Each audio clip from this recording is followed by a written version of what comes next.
Hey everybody, I'm here today to talk to you about the line of best fit in math. This will be the easiest tutorial for the equation for the line of best fit. So let's get right into the video. As you can see right here, I have drawn the scatter plot. And on the scatter plot over here, there are some points along this virtual imaginary line. Now, when you want to draw a line of best fit, you want to start off by approximating where that line would be and draw a straight line along where it would be. Okay, and you want to try and hit at least 2 points along the way. So what I'm going to do is I'm going to know that the line of best fit should be something like this, okay? And essentially some of the points are going to be above it and some of the points are going to be below it. And I think that these 2 points, this one over here at the top, hopefully you can see this on camera, and this one over here at the bottom, are about the beginning and the end of the line, or I should say the end and the beginning of the line.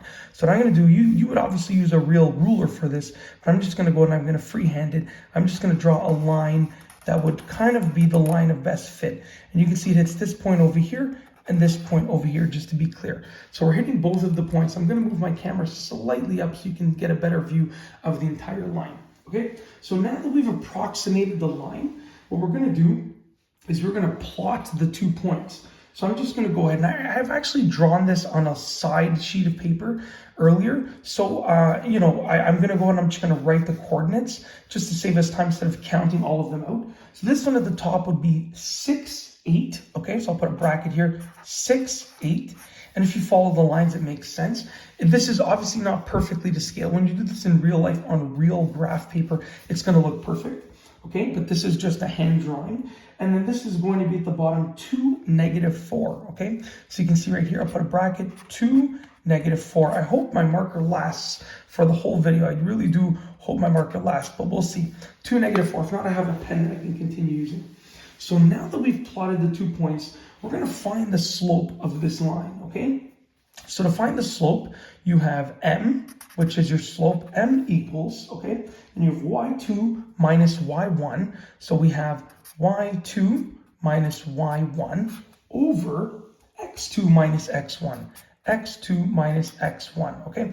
So we have m equals, your slope equals y2 minus y1 over x2 minus x1, okay? If I bring these numbers that I plotted down into that mix, that would be 8 minus -4, okay? Because our y2 is going to be 8, our y1 is going to be -4. And then over top of, I should say, 6 minus 2, because we have 6 as our x2 and 2 as our x1. So 6 minus 2, okay? So we're continuing with this. If I do 8 minus -4, that's actually going to be 12. So equals 12 over, and then 6 minus 2 is going to be 4.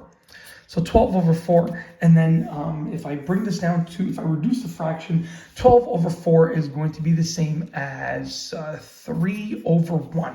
So it's 3 over 1. That is our lowest fraction that we can use over here, okay? Now we're going to do, we're coming towards the end of it already. It's not that long of a process, believe it or not. Now what we're going to do is we're actually going to insert it into the equation of y equals mx plus b. You're probably pretty familiar with this. So I'm going to come over here. We'll probably go over here and make it a little bit easier. So we're going to insert into the equation of y equals mx plus b. Okay, so y equals mx plus b is probably a common thing that you are familiar with. Okay, so that's our base equation. Now we know our m, our slope, is going to be 3 over 1. So this is actually going to be y equals I'll just put like a little arrow here because it's going to confuse you if we put the equal sign there. So it's going to be y equals, and our m is going to be 3 over 1. So 3 over 1 x plus b. Okay. So now we've furthered that equation. Okay. Now what we want to do is we want to actually isolate for b. Okay. So we want to solve for b. I do apologize about that. I have some notes on the side, and I'm confusing myself between looking at this paper and looking at my notes. So we want to solve for b. So essentially we want to fill in what y and x are so that we can then isolate for b, because we need to get everything other than b out of the way, and then we can isolate for b. So it's very simple. We're going to grab a y coordinate and an x coordinate. So if I look at a y coordinate and an x coordinate, when y is -4, x is going to be 2. Okay, so when y is negative 4, I'll put a little arrow there. When y is negative 4, x is going to be 2. So we remember that we're working with those numbers right over there. And what we're going to do is we're going to insert that into this equation right here. So we're going to take this equation and we're going to further insert it in. So what we're going to do now is we're going to put negative 4, because y is negative 4. So let's put an arrow over here. Y is negative 4, so we're going to do negative 4. Okay, negative 4 equals 3 over 1. We're bringing this forward. 3 over 1, and it'll be a little bit less confusing when I bring it down. And then x is going to be 2, so because we said when y is negative 4, x is 2, so x is going to be 2 in brackets because we're multiplying, plus b. So now what we've done is we've isolated for b, and we're going to try and solve for b. So our current equation is negative 4 equals 3 over 1 times 2 plus b. So what we need to do is we just need to further isolate for b. So the next thing that we're going to do is we're going to take these numbers and deal with them. So we now have the following. We now have negative 4, okay, equals, this is when it gets less confusing. 3 over 1 is actually 3. 3 divided by 1 is 3. So we're just going to leave it as 3. And we can always bring it back to 3 over 1 later. 3 times 2 plus b. Okay, continuing forward, we're isolating for b. We have negative 4 equals 3 times 2 is 6. So 6 plus b. Okay, we're continuing to isolate, and I'm going to move my camera one more time. There we go, get some more space on the screen. Okay, so now we need to take this 6 and we need to remove it so that we've isolated for b. So in order to take the 6 and remove it, this is a plus 6, a positive 6. So we need to do the opposite to this side and the other side. So we're going to take this and we're going to bring it using the opposite operations. We're going to bring it over and make it a negative. So instead, it's going to be negative 4. Okay, so we have negative 4 minus 6 equals, and then the 6 is gone from here, b. And if you don't know how to do opposite operation, go look that up. It's a completely separate video, but it's fairly straightforward. And if you're at this point, you probably know how to do it, I'm going to assume.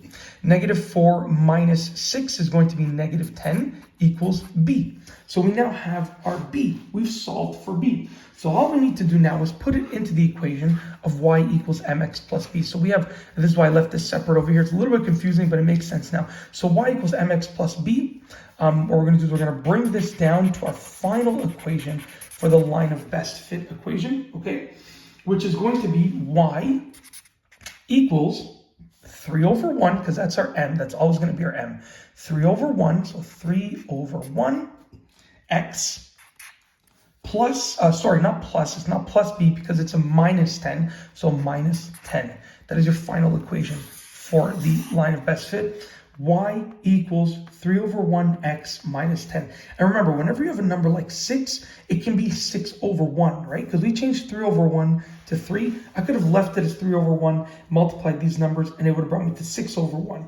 And I could have continued to do that, right? So you can always bring this down to a number over 1, right? So very simple and straightforward. That's basically it. Any whole number can be brought to over 1, and it should work out. So that's it. That is essentially the line of best fit in math, how to draw it and approximate it, and then how to actually get the equation for your line of best fit. And that's it. If you like this video, please be sure to give it a thumbs up. Let me know what you think down below as a comment. And of course, be sure to subscribe for more great videos just like this one.